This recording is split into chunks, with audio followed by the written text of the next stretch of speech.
So, boys, MLB All-Star snooze-fest week start is here. How do you want to call that? Jesus. Didn't they not always do it on the weekend before? I know. remember MLB All-Star Weekend. That has a good ring to it. It sounds nice. It's like, hey, All-Star Monday and Tuesday sounds stupid. Yeah, I literally looked it up and I'm like, why is it on a Monday? Why is it on a Tuesday? Like, could you imagine going to your boss? Hey, I'm taking Monday, Tuesday off to go to. Who's taking off the beginning of the week? And like when you're complaining about trying to get younger and now potentially like I get it's summertime and like kids are out of school, but like this is a pain in the ass for families. Yeah, because the kids are out of school, but guess what? 10 and 12-year-old Bobby and Timmy can't drive to the Atlanta stadium. Right. They need mom and dad to drive them. Mom and dad are working till 5 p.m. Yeah, this is terrible. What do you do after work? Oh, I'm running to the stadium and all this traffic to go to the game. They need to do stuff like this on the weekends. And if you care about ratings, you do this on the weekends. I think so. 100%. Yeah, but like, are you trying to say like, all right, ratings haven't been great on the weekends, so now we're trying something different? Or like, is there like a media rights deal where it's like, all right, it made sense for us to push this earlier in the week instead of on the weekend? Or was it because like, yes, we already pre-selected like Atlanta as this year's home for the All-Star, and they couldn't do it at another time because they have Post Malone concert for sure. Yeah. So it's just like I'm sure there's like a mixture of things that like led to this, but like I personally don't understand how you can have the home run derby and the All-Star game on a Monday, Tuesday. No, it makes no sense. And if it is like a viewership issue, change it up a little bit. I don't know, maybe do North America versus the world. You've got enough baseball players from the rest of the world that is going to be a good game. Well, it's like the World Baseball Classic, right? So the WBC, like it's kind of like what NHL has done with like the four nations and everything. But you do two teams, right? Yeah. And then all of a sudden you've got everybody caring about it. Yeah. Or, hear me out, you get the Savannah Bananas involved. These guys sell out college football stadiums. You do something fun, and you get the younger audience involved. All of a sudden, the old heads are pissed off, which everybody enjoys. Yeah. And you're bringing in a younger audience because they are excited about this. You do like the best MLB players versus the Savannah Bananas in Banana Ball. Yeah. All of a sudden, it's a little more fun. I just never see like the MLB or like the Board of Governors to be like, yeah, like the Savannah Bananas are gonna like cheapen our sport. Here's what I could see. I could see because the NHL recently did this with the PWHL. Yeah. They had the PWHL more involved in the stuff. Yep. I could see you before the home run derby or the day before. You have like a little mini fun game, like a little thing where it's like the Savannah Bananas are out, like some of the MLB guys are out. You have like a bunting contest, like you do some fun stuff like that. That's your day before. Home run derby. We'll talk about it in a minute. I hate the fact that there's only one guy who's in like the top like 5 of home runs. Like I think James Wood is like tied for 8th and he's in there. And then it's Kyle Raleigh or Ray, I don't know. Yeah, Cal Raleigh. Amazing story though, by the way. He just got announced to Team USA. His dad's going to be pitching for him at that which too. is so cool. Maybe we'll do a little home run derby thing towards the end of this video. But like the home run derby's a staple. I like the idea of doing something to spice it up a little bit. Have fun with it, or make it something that people want to watch. I remember at one point, I think the Derby was on a Thursday and the game was on a Friday. Even that's better than a Monday, Tuesday. Yes. Like, and I understand what you're saying. Like, maybe the weekend viewership sucked for some reason. Maybe there was a conflict. I know, like there was a soccer club World Cup. It was like PSG and Chelsea on Sunday. Yeah. That was somewhere in the U.S. Maybe there's like, I know the NHL has this thing where it's like they try like to like have games early on Super Bowl weekend so that like they don't interfere. I don't know, man. I was shocked it was on a Monday. But like, what's the state of like associations right now in every single All-Star game and weekend? Like, I feel like this has been a massive downgrade since the 90s, like every single year.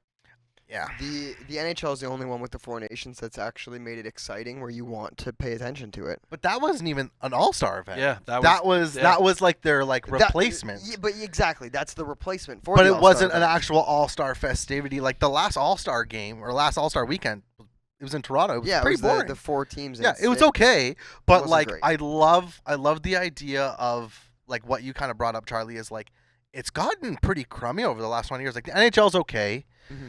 I'd say the MLB one's better than the NHL simply because of the home run derby. The home run derby is more fun. The only draw for me is the home run derby. Exactly. Right. But aside from that, like the NBA one, absolutely not.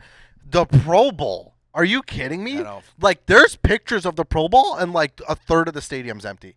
And this is like Jesus. basically the best players who aren't in the playoffs at the time. And now they're moving to like flag football or something, right? Yeah. Yeah. Which like I don't understand the draw anymore. Like I completely understand player safety. And I get when your sport is like, tackling and aggression. Yeah. Completely that. But like how do you do this with like NBA or MLB? Like how do you just have such a downgrade and you can't think about how you're getting younger in the seats, how you're attracting people? Like I kind of understand like maybe moving this to Monday, Tuesday because like there's no shows that happen during the summer. There's no binging. Right? Like there's not a lot to watch on TV. People are home and they're not doing stuff on the week, or they are doing stuff on the weekends, not Monday, Tuesday. So I get that to a degree. Yeah, maybe. But like what's happening right now where every association is not figuring out how can we make this big? Like everybody saw what NHL did with the Four Nations, and now who's trying to come? NBA's doing NBA's US doing versus now. World. Right? So like now you're starting to see a better model that's creating traction and creating viewership. You're getting, partners and sponsors that aren't pulling ads.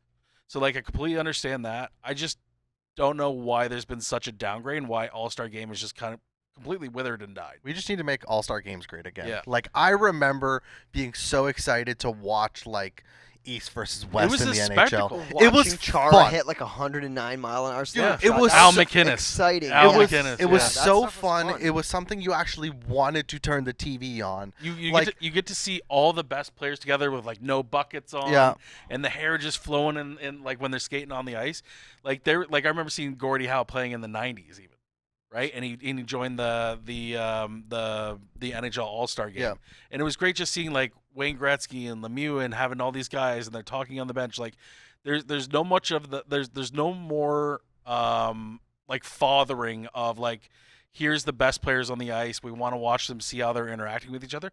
Those days are gone. Yeah. Right. So like, what are we doing to try to like rebuild what's like the allure of an All-Star Game? Yeah. Or festivities, and they're not creating something that's entertaining towards fans anymore. I think they need to make it enticing for the players to go in because I don't know about the MLB. I actually think there is a little bit of it, but in the NHL, it's always like, oh, Ovechkin's going to miss a game because he's not going. Yeah. This guy's missing a game because he's not going, and then replacements come in. Yeah, players they don't want to They go. don't want to attend. No, and you need to make the players want to go, whether it be you donate something to a charity of their choice, you give them monetary, whatever it is. You need to do something to get these players. Because for the MLB Home Run Derby, we've Shohei Ohtani, Aaron Judge, these guys aren't in the Home Run Derby. Why? But like the other issue is like, why is Teoscar Hernandez not defending last year's title? And if it's because he's like, I don't want to be it. I want to prepare for the offseason. I want to prepare for my playoff run with the Dodgers. I get that. As far as I know, I don't think that's it because I didn't even hear his name mentioned once. We're just past the mid of the season. Exactly. It's not like you're getting ready for like the trade deadline or you're injured or something like that. Like this is a fundamental issue, and this is what happens when you play players too fucking much money. Okay, so because there's no incentive to go to I think the hockey-related revenue or anything to do with any association. There's not a fucking draw for a player to be involved. But with baseball, they're playing so many games. These guys don't want to go hit another 90 balls. No, I get that, but at the same time, it sucks from a fan aspect because it's like we want to see these guys. Why don't you want to see the best versus the best in a home run But if they're not derby? doing those things to bring in fans and have them watch and like give back to the fans, then guess what? You don't have a fucking contract. No, It's but about the fucking fans. The here. one thing For I'll sure. say is I think in every sport, when you are like, hey, this guy got announced to a Hall of Fame, 2-time champion, 3-time MVP, 8-time All-Star. Like that's tracked and it's like it's like brought up and like debate conversations and all this stuff. Yeah. So it's like I just looked it up. Like you have like Cal Raleigh's obviously first. James Wood is 8th in home runs. Yep. Byron Buxton's 16th. Yeah. And then you think about like guys like obviously we talk about Judge and Ohtani who are up there, but like how many home runs does Chaz Chisholm have? I think I looked. He has 17, and he's Like- like he's like tied for 21st or something. Which that's where it's like there might be guys who are having down years, but you got to bring the big boys. Like again, we're biased because we're in the Toronto area. Vladdy. I'd love to watch Vladdy. George Springer's having a good year. George Springer would intrigue me a little bit more. And I'm sure these names like Byron Buxton, I get. James Wood and Kyle Raleigh. Matt Olson, I get because it's Atlanta. Yeah, and I Yeah, get you gotta Caminero bring as it well. back. Like Caminero. I understand some of the names here, but it's like if you're not having big drawing names that are part of this, and you're kind of like, I don't want to say like these are diversity like picks or anything like that. Like I'm not trying to spice it, but I'm saying like there must be a reason as to why they chose someone that has less than half of what Cal Raleigh has. Like, that doesn't make fucking sense to me. Yeah. And I get you can have back channel conversations with Ohtani and Judge being like, hey, we'd really want you to be a part of this. You're a big part of the home runs. Like, you should be a part of this. And they say politely, no, I'd like to not be a part of it this year. I kind of respect and understand that if you're doing that on the back channeling. But you need these guys to not just already be the face of your league, but also, like, push these unique aspects and events that you're really doing for the fans. And if you don't have these guys, like, what are you doing? Yeah. Well, I mean, let's get into it, guys. We talked about the home run derby enough. You guys want to make a little handshake bet this week? Yeah, I think we should do a handshake bet as to who's going to do the home run, like who's going to win the home run derby. Yeah. Okay, I like that. So, do you want to start, Charlie? I've been watching a lot of Cal Raleigh, and I'm not just trying to pick like the number one guy here, but like he's just been such on a hot streak here the last like 6-7 weeks, and he's been so fun to watch. And he's just the ball's like a fucking beach ball to him right now. So I'm going with Cal Raleigh. Do we all have to do different, or can I do the same?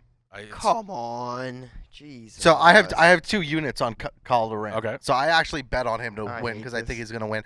I think the underrated part of this, his dad's going to be pitching to him. Yeah. Which I think it's just a picture perfect thing where it's like, you know, he celebrates with his dad after winning the home run derby. Dude just got announced to the Team USA roster. And it's also when a family member dies or something like that, then like the guy, like it's like when Tom Brady plays or like when their dad dies or whatever, and then they play the next game, they go off on fucking points. Okay, so having his dad there, I think that'd be great. The big Cal Raleigh story you guys are missing is there's a video of him as a child doing a home run derby with his dad pitching to him so as cool. a kid.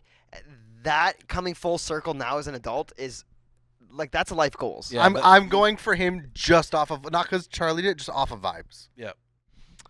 What are you going with? I'm going O'Neal Cruz to hit one to the fucking which is still great 90 pick. to the moon at least. Yeah. I could see him winning. I think him and Cal are like plus 10 odds. James Wood is another one that I was kind of like maybe, but sneaky. Yeah, I'm gonna go with Mr. Cruz here. See, and the weird thing is, it's always like it's usually like the top player that can win, but it's always like a sneaky one that wins like the next. The year. middle of the pack guy or like second or third. Babs, who are you going Babs, with? what do you think, buddy? Yeah, Babs isn't here today, but because he's out with a partner activation. Honestly, I think he's never looked better. Yeah, looking good with the shades, bud. Looking I like his MLB ready opinions right there. Yeah. So yeah, It's my favorite Babs episode. Yeah, Babs voted that he's gonna go with Byron Buxton as his handshake bet. So all right. Yeah, I think it's gonna be pretty interesting, and yeah, I still think Cal Raleigh's gonna win. This will be it'll be interesting to see. This will all obviously go towards our parlay challenge scoreboard. So if you guys agree with any of our all-star takes, maybe we can start a movement in the comments to make all-star games better. We'll see. Drop your opinions in the comments. Don't forget to like and subscribe. And thanks for watching.